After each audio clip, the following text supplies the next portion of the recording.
ชาติศาสนาและพระมหากษัตริย์สถาบันหลักของชาติที่อยู่กับสังคมไทยมาช้านานสถาบันพระมหากษัตริย์เป็นเสาหลักในการสร้างชาติให้เป็นปึกแผ่นเป็นศูนย์รวมจิตใจของปวงชนชาวไทยเป็นบ่อกเกิดของความรักความสามัคคีของคนในชาติเพื่อเป็นรากฐานให้ประเทศชาติมีความมั่นคงสืบมาจนถึงปัจจุบันรวมสร้างความภาคภูมิใจในความเสียสละของบรรพบุรุษไทยในการปกป้องพื้นแผ่นดินไทย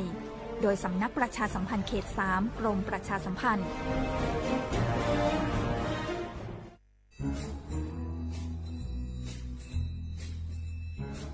คุณนายมาขี่ว่าข้างบ้านเรามีอะไรแปลกๆนะคะแปลกยังไงไหนเล่าซิมะขินก็มาขี่เห็นว่ามีคนแปลกหน้าเข้าออกบ้านนั้นบ่อยๆมีทั้งผู้ชายมีทั้งผู้หญิงบางทีที่มาขี่เห็นก็ยังเป็นเด็กอยู่เลยนะคะคุณนายแต่ดูแล้วคนพวกนั้นเหมือนไม่ค่อยมีความสุขเหมือนถูกบังคับยังไงก็ไม่รู้ค่ะมาขี่ก็เลยคิดว่ามันแปลกๆนะคะคุณนายไม่ได้การละจะเป็นพวกค้ามนุษย์หรือเปล่าก็ไม่รู้คงต้องแจ้งสายด่วน DSI 1202ให้มาตรวจสอบซะแล้วขอบใจนะมะขินที่ไม่ปล่อยผ่านเรื่องน่าสงสัยแบบนี้คุณผู้ฟังเองก็เช่นกันนะคะร่วมเป็นส่วนหนึ่งในการป้องกันการค้ามนุษย์แจ้งเบาะแสได้ที่ศูนย์ต่อต้านการค้ามนุษย์กรมสอบสวนคดีพิเศษสายด่วน1202 Together We Can หยุดค้าคนโดยสำนักประชาสัมพันธ์เขต 3 กรมประชาสัมพันธ์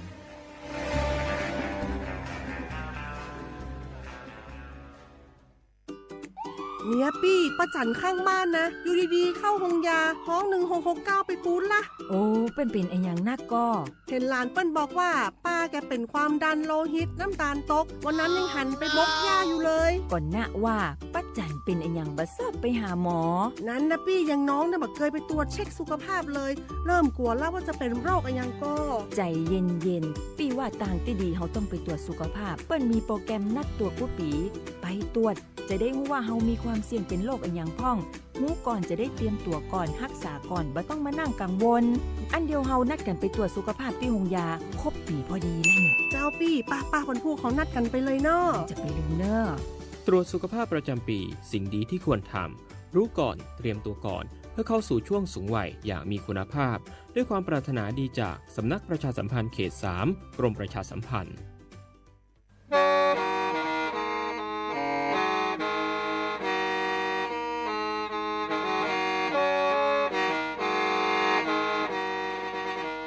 Đầu núa, gió tống chua sang xua, hú tế chờ thai, đợi lũ xén trăng mải. Lũ chay hà lù mong, inu bế hà o già. Giáng sơn chú, bế hà thầu sư hở, chữ tên, chú, trao tên. Giáng trọng tu, bế hà thầu, sư hở, cầu sang tên, chú, cầu gì tên. Trang tờn đợi sáng, AM. Kế ý chén bao bùa sang chậu trào kHz. Đời núa mông do bé lùng mông suốt lờ so cá nồng tàu.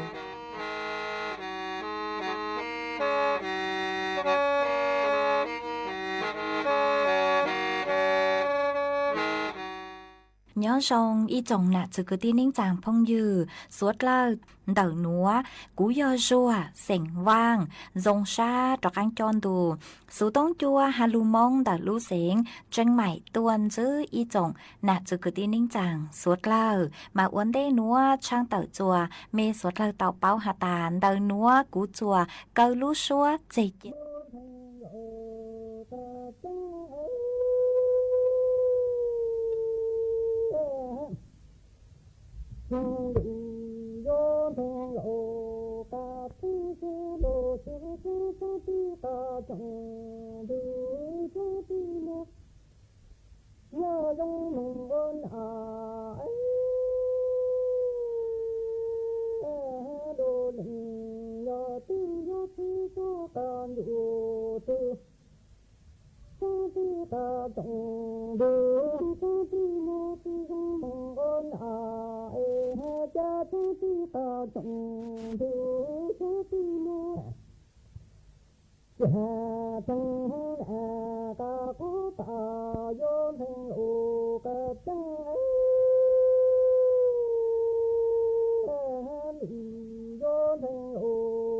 tăng chẳng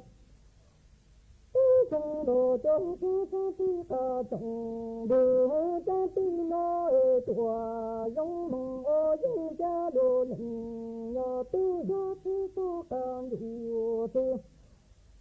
trang ti cả trong đồ trang ti nói nhớ tư trong đồ tua mong ô những trang ti cả trong đồ trang ti nói cha trong nhà cả con tinh đồ nị do thành lộ cả trang trang chăm hòa linh cả cho nhà yang đi cu nó do là chủ là linh có thứ ti cả trong đồ trang ti nói ya trang ti cả trong đồ trang ti nói là linh là số cha ti ta thằng là linh là số do mô ta cũng chỉ sinh cả nó có bộ tổ anh người dân mình có tự ta từng em à lưu chờ của hồ lý do thành lộ cao tăng chẳng mùa đừng có cho nhà dân đi cứ nó em là chủ mong là lý do trang ti có chồng đủ trang ti nó em chỉ mùa thì nhà ta chủ chỉ tổ ấy ta trang lý do thành lộ cả tăng cha hòa đừng có cho nhà dân đi cứ nó em do là chủ là lý do thứ ti có chồng đủ thứ ti nó em cha thứ ti có chồng đủ thứ ti nó nâng là cho gió mô ta dung chỉ dân có những có bộ chủ em người dân nông có chỉ có từng em lưu chơi tổ có thể mùa đừng có cho nhà dân đi cứ nó do là chủ là lý do trang ti có chồng đồ trang ti nó cha do ti mùa cứ ti mùa thì do tơ chồng tơ do ti có từng em lưu chân đầu lý do thành lộ cao tăng cha mùa đừng có cha nhà dân đi cứ nó do là chủ là lý đồ tua cho gì ra du can dỗ đi cứ hay là đi xa do thọ đơn cứ đồn thì nhớ tăng chủ cả kiếp linh thành lộ cả tăng hộ đủ do thành lộ cả tăng dâm hòa linh cả cho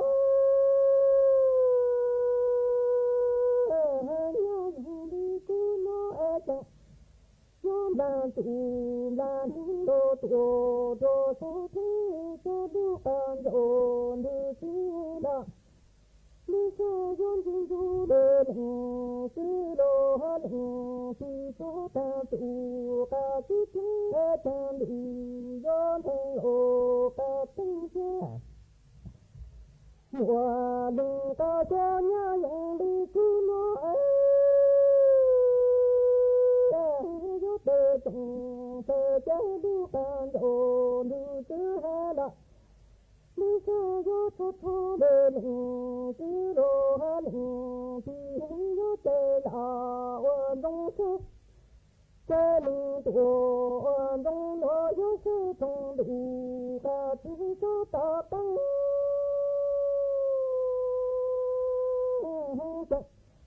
đừng cứ đồ đừng chỉ cho chi tu ta son đi là cho chi do son đừng đỡ thì cho cả độ Ô xin hãy ô đủ gió thanh ô ca tiếng chém hoa đừng có cho nhớ đi cứ nó e chẳng gió đàn tụ đàn đi ca tiếng ti ca chẳng đủ tiếng ti nó gió tê chẳng tê lu can ô lu tư ha gió tê đà hoa đúng sẽ tê linh tua hoa đúng lo gió sẽ tung đủ ca tiếng gió tao gia đình cứ lo đình cứ gió cứ phú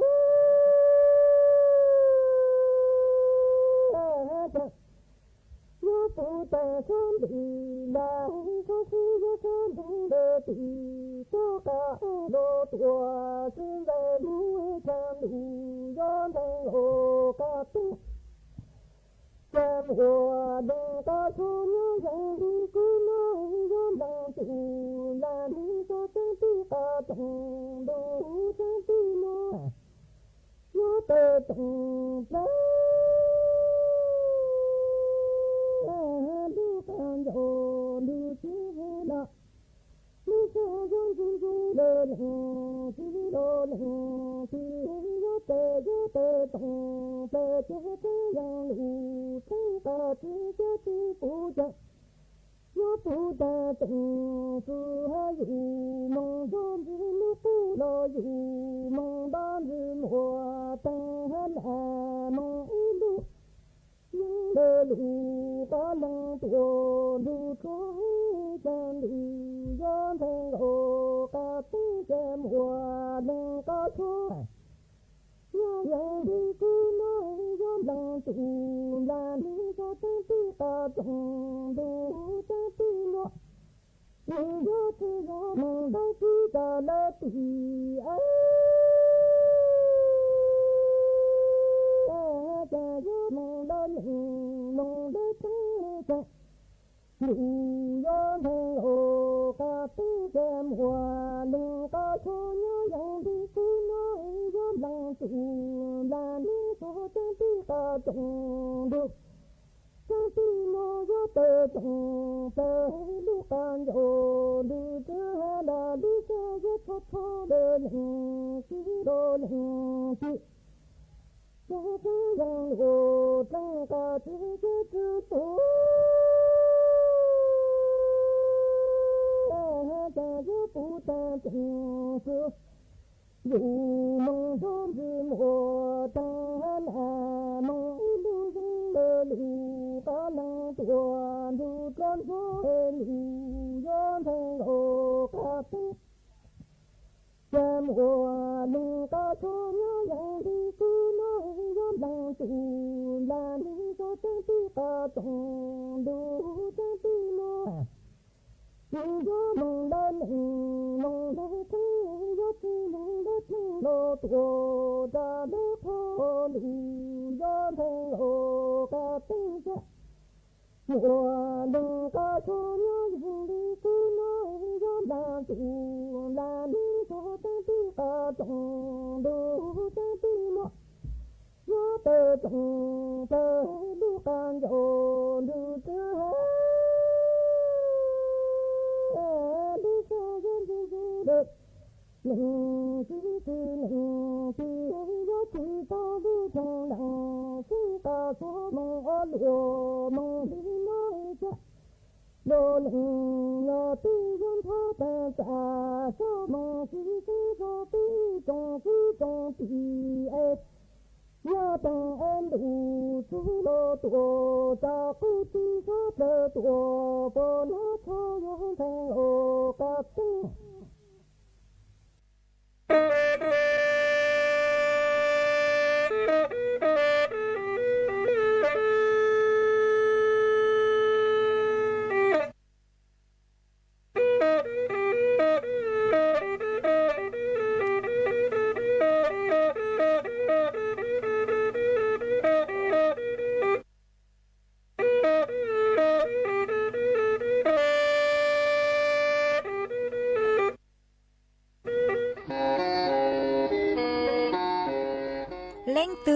สังเกงโฆษณาจวนเดาสุต้องจัวสังชัวหูเต้เชอไทยเดาลู่เสียงเจ้งใหม่กุยยอกขอเชอมัวเก๋เป้าจูเก๋ฉีฟางนอนรอเตาจงเหงสัญญาณมงเตาเกล้ท่องเปล่าหูลู่เสียงเจ้งใหม่ยอเล่งตือสังเกงนัวหลอนงตัวเตาจวนเดาสุต้องจัวสังชัวหูเต้เชอไทยเดาลู่เสียงเจ้งใหม่จวนเดาตุงเบอร์สุต้องศูนย์จื้อเป้อ้อช่างเจ้าศูนย์เจ้าหยี่หล่อชื่อศูนย์จั่วอ้อเปล่าเจ้าหยี่จื้อช่างจั่ว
nhớ rồi nghĩ dòng nạt sự cơ đê nên chẳng suốt lờ cho nó bên giáo nó bị cọc bế lú chua liền đô trong ó chênh chứ bùa trao châu gì mà nó nuông giang chùa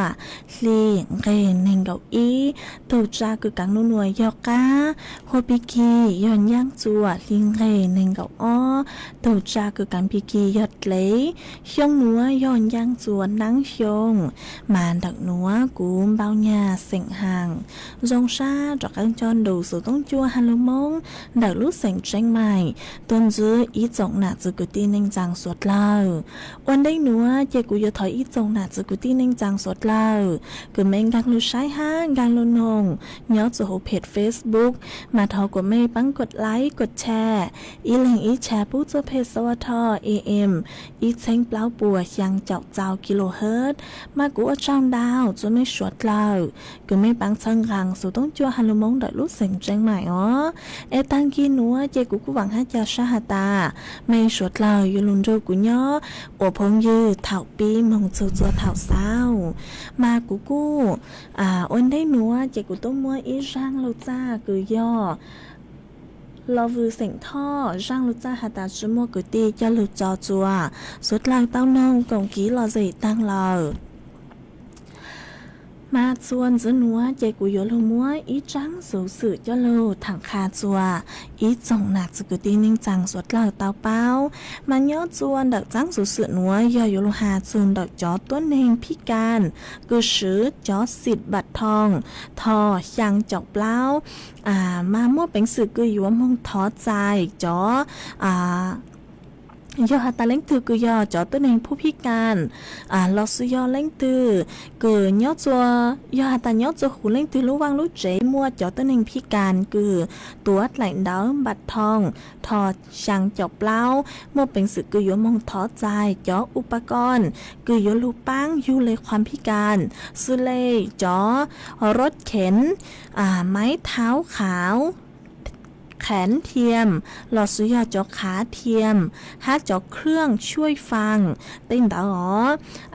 เจอเลยจอแพทย์ป้อเตาประเมินใจยาหาตาก็พิการด้านตื่มาก็มาเป็นสื่อคือยมหงท้อใจจอเต้นหนัวลูกป้านจั่วก็เตายอหาตา有主刀蒙伯就呢个有主刀实施嘛不只จำกัดฮะตา有เบิกเตาเบาเลยตื่นเนาะ就是ก็เบิกเจ้าเลยก็实施ห้าจุมั่วห้าจุจูก็有主刀蒙สำรองจ่ายจัวจะคือชั่วปออยู่ฮะตาก็จุมั่วเนาะเจก็มั่วเป็นสื่อคือ有มงถอเตาส่วนเดาจอสถานพยาบาลรัฐบาลเราซื้อยอดจอใจคุมอก็ยอดจอหนุจือรัฐบาลเลยสุเลยยอดจนเดาเจคุมอโรงพยาบาลรัฐบาลโรงพยาบาลส่งเสริมตำบล5จอศูนย์สุขภาพชุมชนหอดจอติโนมาก็มั่วเป็นสื่อคือยมงทอเต้าถอเต้าจนเดาจอศูนย์บริการคนพิการทั่วประเทศห้านเดาจอศูนย์ฟื้นฟูสมรรถภาพคนพิการ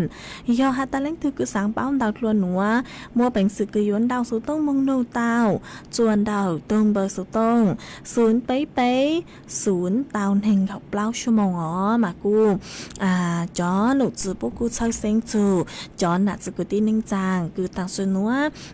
มั่วความพิการย่อจัวเดยูทูเคงอยู่อวดล้างจือหล่อยั่วก็เหาะมาจอหนูจือพวกกูช้าชัวจู้เฮากี้จะลูปังจั่วจัวสวดเลอมายอฮัตตาเล้งตือคือสังเต้ากี้ปังจั่วเดจอหนูจือปัวสังเต้าเต้เทียมโลลอสุยอกูเต้าเทียมโลไอสังลอสุยอเล้งตือคือจื้อหนอโลไอสังเต้าลูคือปังจั่วนงหอลูกคือปังจั่วนงลูกเครื่องคืออวดโจยูนอลูเนาะมามัวเป็นสึกคือโยมงทอเต้าจนเดจอใจคุมอชัวขอเชาท่องพลหูได้เชาท้ายคือย่อหนุจือรัฐบาลเลยใจคุมอ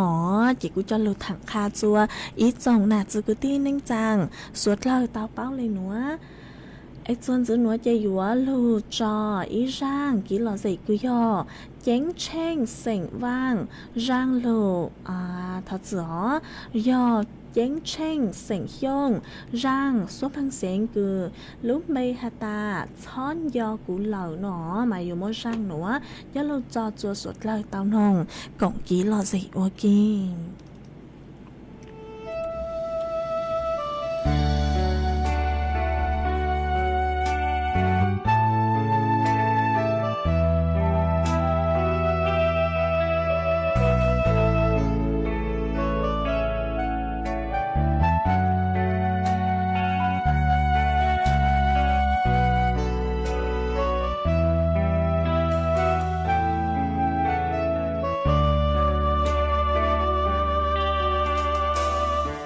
son gió cũ lờ mò men gâu mò cũ mua nên rong trong lúa lờ chép lên gâu rau giá ta cho khờ so xa qua cha có lo cua cả chi muốn chia có từ lưu mò từ có lưu gió giá ta thảo lưu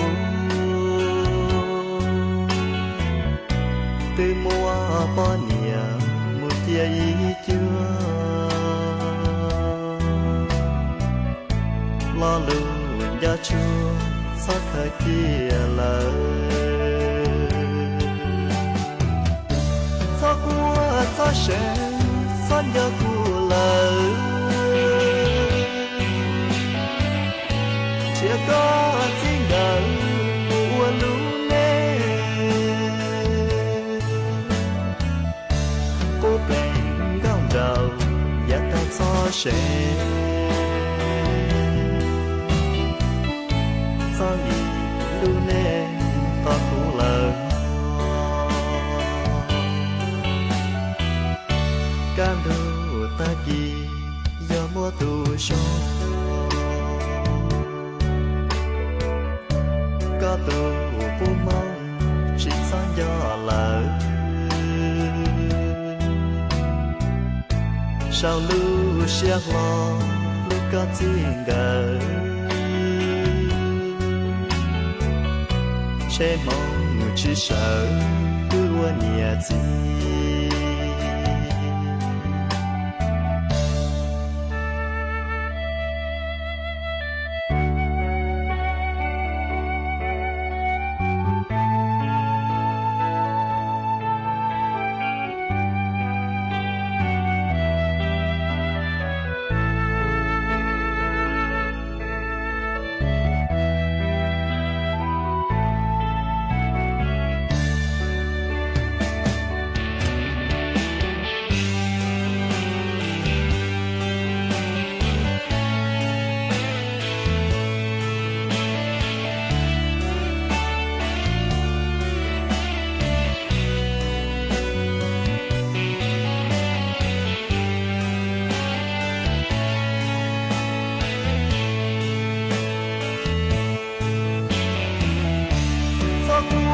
gió sẽ son gió của lời chỉ có tiếng ngờ của lũ nê bố lên gạo rau giá ta gió sẽ gió nhị lũ nê to của lời can đồ ta gì giờ mua tù cho có tù vô mong chỉ sáng gió lỡ sao lưu xe lo lúc có tiếng gờ che mong chỉ sợ cứ qua nhà gì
มาจวนซื้อหนัวจะอยู่จากกังเลยมัวอี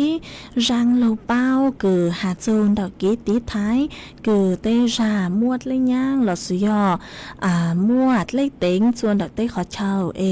มัวไฟฟ้ากืออยู่ดูดหลอดสุยตีท้ายจอไฟฟ้ากือหนึ่งอยู่ลูดูดอยู่เตา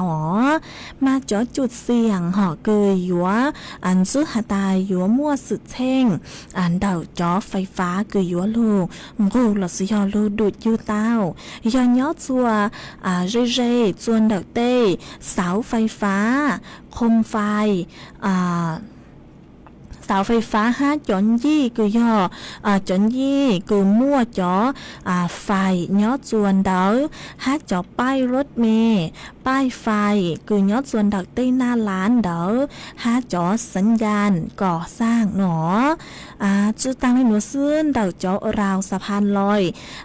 ราวจับริมถนนเต้หนัวหอบมาสดเลยอยู่จุดเตาเจ๋งฟังตั้งชอ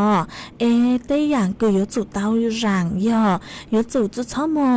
ตัวจวนดอกเต้ขอเช่าคือย่อจอเล่าเราซื้อย่อเต้อย่างคือมั่วเป็นสื่อยวงงูเตาจอไฟฟ้าหนอจุดช่อมงเรจวนดอกจอแนวสายไฟจอโครงโลหะสาธารณะเราซื้อย่อจอสายไฟจอของกุนยอดเราหอจอของกุนยอดเราสุดช่วยอย่างหนอจุดช่อมงย้อจัวหูจดเล่นนิ่งเดหอจุดช่อมงย้อจัวหูจดเล่นนิ่งเดจุดช่ออยู่จุดเตาเก๋เก่งเดาเล่นเดาจุดเสียงกูยังเลยอ้อมเม็ดหนอนเดาจอจุดเสียงกูย้อนเดาเต้เสาไฟฟ้าโลเราสิยอจอป้ายรถเมล์ป้ายไฟเดาปัวเต้หน้าร้านเต้เดาหอมายอฮาตาก็เตากี่โมงเจอีท่านจังเดามาก็อยู่จุดเตาเช็ดเล็กกูยังเลยอ้อมเม็ดหนออ้อมเม็ดจอเสามาเนื้อสัตว์เลยอัวจัวจืดฉ่วมั่วเต้งเหม่งจัวก่อมาเจอสัญญาณเตือนภัยหอเจอสัญญาณเตือนภัยไฟรั่วย่อหาตาก็ปู่หาตามั่วจอพวกหัวมั่วจอมบัวหออันยอหาตาหมดเลยยังโลก็ใช้มาเนื้อกุศลหมดแล้วจะ5ตั้งสุนเพ่งมั่วจอมบัวตักตัวจอหนัวมาเนี่ยอีขอคืออีขอสัญญาณคืออยู่ว่าหาตาย่อมั่วไฟเนาะจุขันดาวหอไฟมั่วเป็นสื่อดูดจุขันดาวมาช้อมงเจอีทางจังดาวฮันเนาะจวนดาวยูทูเข่งหอมั่วอาการยอหาตาก็มงจูนยกขันเดอก็นองทรงอย่างเลยคือก็เพ่งอดเจ้าเหยาอย่าตาก็อดเจ้าเหยาโลนู่นมาขอโน้นนี่กูยออีขอคือหาตาไฟฟ้าดูดก็ทุกเข่งหรอกหนอจุดตั้งเลยหนูซื้อยอหาตาก็มงย่อเรทางจังเดอหรอสิยอมงเรจนเดอได้ขอเช่าคือมั่วไฟฟ้าดูดหลอดมาอยู่จุดเตามั่งต่างเดอขอเช่าเดอต่างสื่อเดอก็ยังเลยอีจุออเมตมาสัตว์เลยหลังจุมั่วเต็งเหม่งจุก็ทุกเข่งเตาได้เถาคือก็มงซื้อหาตามั่วจะต้นในกูเจ้าไฟดูดโลนมาก็อยู่จุเตาปังเจ้าเลยหนัวย่ออยู่จุเตายอหาตาก็อยู่มองปังอีทุกเข่งมาก็อยู่จุเตาย้อนดักเต้ขอเช่าคือขวาหอก็อยู่จุเตาเจ้าข้าวจอเข้าคือเจ้ามาอยู่จุยอจอเข้าคือยอจอจ้างจอเข้าจ้างเต้นเดามาสะเลปังเตาตัวต้นแห่งเดาผ้าอยู่จุเตาซื้อจอวัดถูกจอคงจอคงคือจื้อมั่วสื่อไฟฟ้าเราซื้อยจื้อมั่วเป็นสื่อคืออยู่จอไฟฟ้าเหนือเตาซื้อเลยจอนเดาคือขวาเห็นจอนดงคือเนื้อขวาเราซื้อยจอลัวจอลัวคือขวาจอสายยางจอสายยางจอจังเต้นเดาจุดทางเลยหนูซื้อย่ออย่างจงมาอยู่จุดเตาซื้อจอถุงมือยางลูกตีไทยอยู่ทุกเข่งอยู่จุดเตาเท้าเราซื้อย่งูตัวต้นเองคือตั้งต่อเจ้าไฟดุนเดาเจ้ากดใช้เลยใช้เตาเท้าคือก็มัวเนื้อเท้าเราเสียงงูลูกเตาเรามาก็อยู่จุดเตามั่งปฐมพยาบาลเบื้องต้นจ่อมงสร้างมงจัวจอใจคูมอปูปังจั่วยอฮาตา เล่งเตือนซื้อหาตาเนาะจัวขอเช่าตื่นมั่วไฟฟ้ารั่วมายุจุเตามั่งแจ้งจัวจอเจ้าหน้าที่ตรวจสอบตัดกระแสไฟใช้เลยใช้เตาใหม่หรือตูโลไอโลจุเป้าเราลัวสะเลยจุโลมั่งลูเจ้าขอแต่งเหม่งดาวเจกูจะโลถังขาจัวอีจงหนาจือกุตี้เน่งจังสวดเราเตาเป้าเลยหนัวไอ้จวนจือหนัวเจกูโยโลโมจ่อฟดจวดเลยนางถังจัวอีจงหนาจือกุตี้เน่งจังสวดเราเตาเป้าจวนจือมานุนัวจ่อหนูจือใช้หัวฟดจวดเลยนางกูเตาต่อยต้นถั่วเต่าฮาตาโยมัวนางกูยังเล่นดาวเจ้าเจ้าเฝ่งปัวย้อจูหูพังไปตอนแต่ไทยไหลอังเฝ่งดาวยอนางอยู่ลงย้อจวนดักลูกเสียงไปห้องสอนเชียงใหม่เชียงไฮ้ลำพูนลำปางตากพิษณุโลกพิจิตรฮันลูกเสียงเพชรบูรณ์ฟดโยจาย้อกูยังเล่นดาวในเก่าอ้อจูในเก่าจื้อองศาเซลเซียสฟดโยกูย้อกูยังเล่นดาวไปเจ้าอีจูไปเจ้าจื้อองศาเซลเซียสยัวมัวจวนจ้ากูยังเล่นดาวจื้อจูเก่าจื้อกิโลเมตรต่อชั่วโมงย้อจัวนุติเก่าอ้อจูนุติเก่ายีลูกจัวลินดูชงอ้อเช้งจื้อปัวเจ้าเจ้ายีหนัวยัวมัวนางกูยังเล่นดาวเปล่าเจ้าจูเจ้าเจ้าเฝ่งปัวย้อจูหูพังไปตอนเด็กไทยไหลอังยัวมัวนางลูย้อจัวเก่งขอชอหอยัวมัวนางลูย้อจัวเก่งขอชอกูย้อจัวหน่อยอีปวนยีnhớ cho đời ít buồn gì cứ dây cho đầu căng tên đầu cứ bố hộ dây cho đầuผ้ากลางเราสยบพังจวนจังเดาเหาะมาอยู่มั่วนางลูฮันหนอมาสุดเรากูอยู่จุเตาเจ๋งฟังตีไทยอยู่ทุกแข้งตัวส่งฮาเจ๋กูชอบลูถังคาจวยจงหนาจุกตีนึงจังสุดเราเตาเป้าเลยหนัวย้อจัวดาวสุต้องจวนดักหนัวนางมอหยังมอนดูกูมัวนางลูลอยอีมอนเลยฮะเอ็งย้อจวนดักไม่ใช่จอนี้ฟดโยจงดีจังเราsau đời tôi còn kỹ lo dây tao chuan đặc số tông chuan đặc núa lo xuyên đau số tông tua còn kỹ lo dây tao chuan đặc tung bờ số tông xuống chữ bé ó chẳng trào xuống chẳng tao ó ấy chuan chữ núa chạy cú dúa lô cho ý rang ký lò dày chua suốt lờ tao nông cổng ký lò dày ô kỳ chuồn dứ mà nhớ chuồn đợi rang núa yo thọ tuôn đợi ít tù phong dừa mà có cu tàu đau số tông tua lên núa có hạt tà có giờ ít thù giữ chế nhớ chuồn đặc lúc rọp láo chọc láo e sáng nông và có hơ rang số bằng xén cứ lúng bay hạt tà thọ chữ họ có hạt ta có nhiều ý từ chữ chế nhớ chuồn đã lúc rọp láo chọc láo có hù có sự từ Facebook hù và có hơn nữa ấy có hạt ta sáng nông giang số bằng xén cứ hạt ta chỉ lúc xa vậy của cô mông băng tàu mông băng tàu ba lư sảnh mùa rang số bằng xén cứ lúng bay hạt ta chỉ lúc xa lờ vậy của yêu mô rang số bằng xén nữa cho lúc trò của con là tổ ha trò chùa suốt lờ tông rù con hồng cổng ký lò dậy của kì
Hãy subscribe cho kênh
Ghiền Mì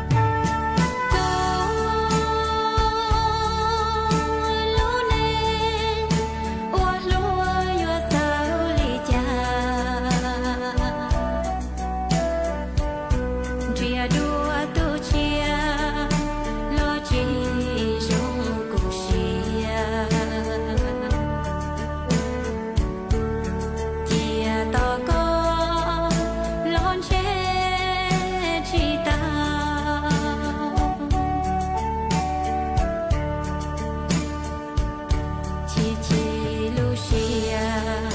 để không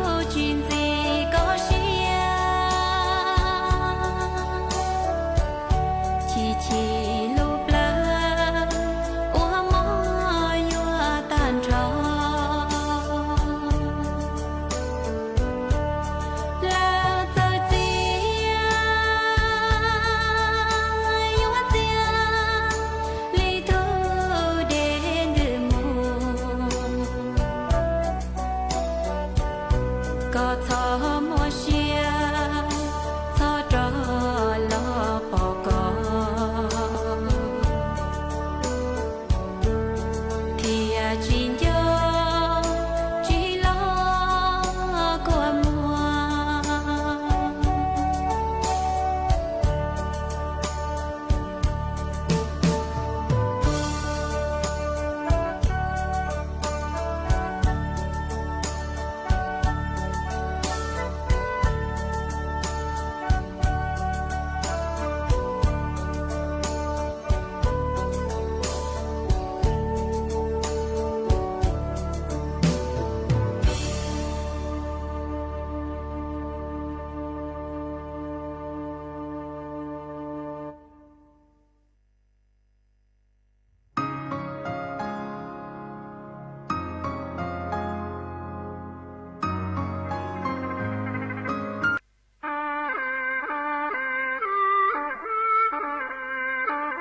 chuồn giữ núa chỉ dùa giọt cắn lù tên đau ý trọng nạt giữ cứ tin nên trang suốt lâu mà cua trong đau chua ý trọng nạt giữ cứ tin nên trang suốt lâu ha cứ mấy cu sang sticker đau cờ tua tháo lút làng lú rù bú chụp của mặt của dòng sát cơ ấy tháo lút làng lú rù bú giọt cắn chua mấy suốt lâu ha ó mà cũng mấy tu chú chế họ có cú tàu đào sự tôn tu mà có hà ta có do ý tu chú chế nhớ chùa có do ý tu chú chế sinh ngư nhớ chun đã lúc rò bà kha cao mà có hà ta thọ mua giang số bằng sinh chỉ lúc xa cứ cũng nhục họ cho tăng lưu nữa mất cho của con là tu ha nó ê thọ mua phi chùa cho phong như cứ sức bao tàu trùng hồng ở kỳ ha nó chỉ của cô thọ mua giang số bằng sinh đỡ cho con là từ tuổi dạng gạo ha ở trong đau cho có họ cứ có cú trình hà lên một ha ta nhớ chuan đợt mấy lúc rò mà năng mò lưu cho nút nua cú chỉ muốn năng lưu lẩu nó nàng cú từ tàu ít nút nua lẩu ở chua giờ phốt chua rong cơ lên nó mà cú rong sát cơ cứ có cú trình đau số tông tua còn kỹ lo dễ kha chua bấy số là tàu bao nhớ chuan đợt nó ha chơi lúc làng lúc rồ bú cho có ô trong đau chua từ phong như cứ hụa sạc xe giang mà có sao đợi tua hà ta nhớ dông sơn dữ bao nhà mà nhớ chuồn đầu lú ròร่มทรายตำบลหนองแม่นาอำเภอเขาค้อก็มากู้น่านูลูนางเลยห้าหนอถอจัวถอกุจออีช่างเก้าหาตาย่ออีเลงจัวก้อนของห้าหน่วยเจกูมองบางเสย่อตามพังเตาสร้างโซพังเสียงหนัวจิกูเลยหมักมัวสร้างโซพังเสียงหนัวจอจัวก็วัวก้อนลาตัวอ้เจ้าดาวกูก็กูเจงช่างดาวตัวกองกี้รอเสกขาจัวไปสวดเหล่าเตาเป้าย่อจวนดาวสุดต้องจวนดาวหนัวห้าเช้าลูกลังลูกจูปูจัวก็ห้าเจ้าดาวจัว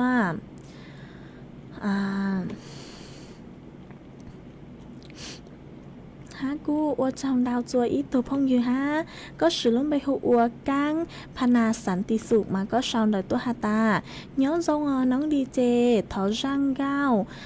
กูสังปุกก็กลัวกูสังปุกก็อีปลาเนาะหอถอมัวฟีจัวก็จ่อพงอยู่ตอนรูก็นองฮะหนอเจกูมัวชาวใจจ้ายอฮาตากุมบ้างเตาเหล่าน้องเจกูเลยมั่งมัวจ่อจัวก็อวก้อนลาตัวอย่างเก่าฮะหอมากูเจ้าดาวจะไม่สดแล้วฮะไม่กูสั่งสติกเกอร์ดาวเกิดตัวเช้าลุดลางลุจูปูจัวกูมากูส่งชาเกอร์เช้าลุดลางลุจูปูจักกังจัวไม่สดแล้วฮะหอมากูจือปูหัตตาเมื่อเล่นคือช่างดาวตัวเลยจางเลยแต่ส่วนจือหนัวกูว่าเจ้าดาวจัวอีจงหนาจือกูตีแมงจางสดเลยคือไม่กูคือไม่กูสร้างสติกเกอร์ดาวเกิดตัวเช้าลุดหลังลุจู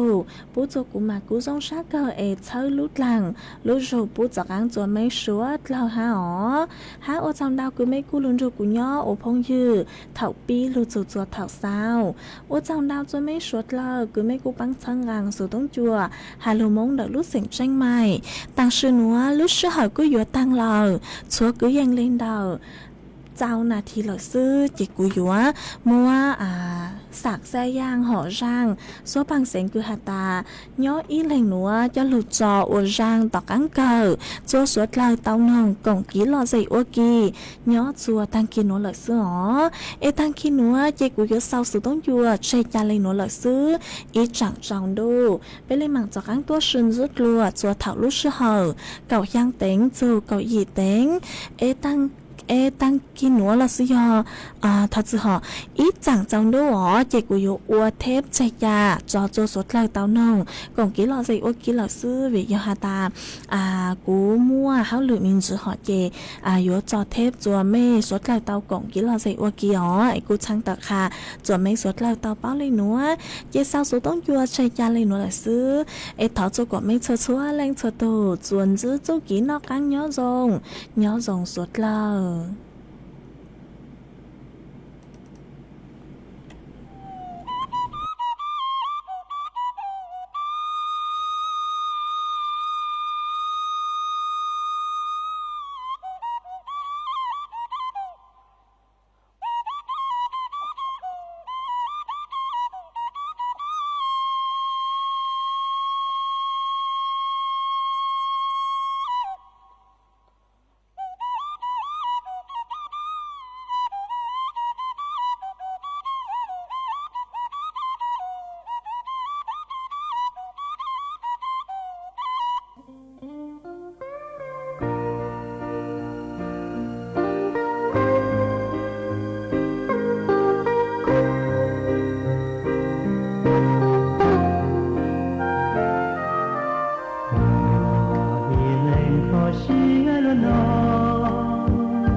chúa con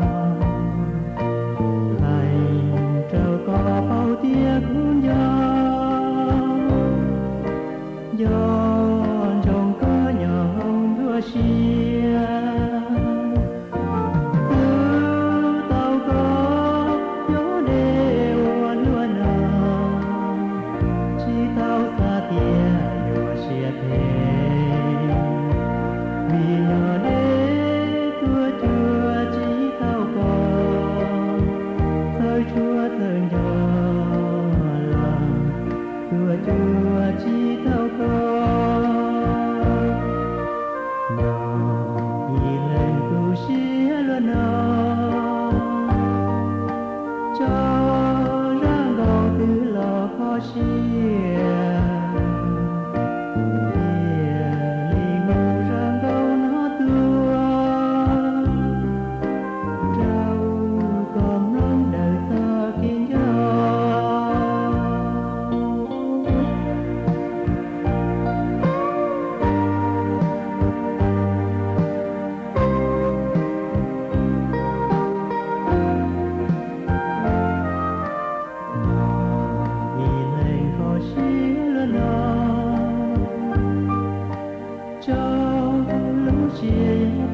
chúa con này trao có bao tiếc gió trong có nhỏ đua xia lứa tao có nhớ đều luôn chỉ tao xa tia đua xia thế vì nhỏ chúa chỉ tao có thời chúa thời nhỏ lòng tua chúa chỉ tao có nhỏ y lên tu xía luôn cho ra gạo từ lò khó xía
สถานีวิทยุกระจายเสียงแห่งประเทศไทยและเครือข่ายทั่วประเทศเสนอข่าวต้นชั่วโมง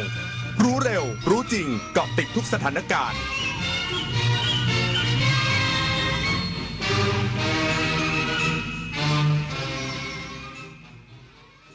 รับฟังข่าวต้นชั่วโมง 6 นาฬิกากับทิติมาอินกล่ำค่ะกรมเจ้าท่าออกประกาศแจ้งเตือนการเดินเรือในแม่น้ำเจ้าพระยาเฝ้าระวังปริมาณน้ำเพิ่มสูงขึ้นอีกสักครู่กลับมาติดตามรายละเอียดค่ะภัยแล้งฝนทิ้งช่วงน้ำน้อยไฟป่าและหมอกควันกรมฝนหลวงและการบินเกษตรพร้อมแก้ปัญหาภัยพิบัติให้ประชาชนเดินหน้าปฏิบัติการสร้างสายฝนเติมน้ำในเขื่อนและอ่างเก็บน้ำสร้างความชุ่มชื้นให้ผืนดินหล่อเลี้ยงไร่นาป่าไม้และทุกครัวเรือนฝนทุกหยดที่ตกลงมาไม่ใช่เพียงน้ำจากฟากฟ้าแต่คือความหวังและความชุ่มชื้นของคนไทยทุกคน เนื่องในโอกาสวันคล้ายวันพระบรมราชสมภพครบ100 ปีพระบาทสมเด็จพระปรเมนทรมหาอนันทมหิดลพระอัฐมารามาธิบดินทร์รัฐบาลโดยสำนักงานปลัดสำนักนายกรัฐมนตรีร่วมกับวัดสุทัศน์เทพวรารามจัดพิธีเจริญพระพุทธมนต์ทำบุญตักบาตรและพิธีวางพุ่มดอกไม้ถวายราชสักการะในวันเสาร์ที่ 20 กันยายนนี้ณวัดสุทัศน์เทพวรารามพร้อมกิจกรรมเฉลิมพระเกียรติระหว่างวันที่ 20 ถึง 27 กันยายนเพื่อร่วมเทิดพระเกียรติและน้อมรำลึกในพระมหากรุณาธิคุณฉันไม่ต้องการจะให้พวกเธอมีความรู้เพียงอย่างเดียวฉันต้องการให้พวกเธอเป็นบุคคลที่ถึงพร้อมแล้วด้วยพระราชดำรัสสมเด็จพระมหิดลาธิเบศรอดุลยเดชวิกรมพระบรมราชชนกพระบิดาแห่งการแพทย์แผนปัจจุบันและการสาธารณสุขไทย 24 กันยายนวันมหิดลร่วมน้อมรำลึกในพระมหากรุณาธิคุณบริจาคสมทบทุนธงวันมหิดลเพื่อช่วยเหลือผู้ป่วยด้อยโอกาสได้ที่สิริราชมูลนิธิการกลับมาของการแสดงโขนมูลนิธิส่งเสริมศิลปาชีพจากวรรณกรรมเรื่องรามเกียรติ์ตอนสัตยาภาลีวานอนผู้กล้าหาญจะเกิดอะไรขึ้นกับพวกเขาสู่การแสดงโขนสุดยิ่งใหญ่โดยมูลนิธิส่งเสริมศิลปาชีพวันที่ 6 พฤศจิกายนถึง 8 ธันวาคม 2568 ณ ศูนย์วัฒนธรรมแห่งประเทศไทยเปิดให้จองบัตรได้แล้ววันนี้ที่ไทยทิกเก็ตเมเจอร์กรมเจ้าท่าออกประกาศแจ้งเตือนการเดินเรือในแม่น้ำเจ้าพระยาเฝ้าระวังปริมาณน้ำเพิ่มสูงขึ้นเพื่อไม่ให้เกิดอุบัติเหตุและไม่ให้กระทบต่อบ้านเรือนประชาชนฝั่งแม่น้ำเจ้าพระยา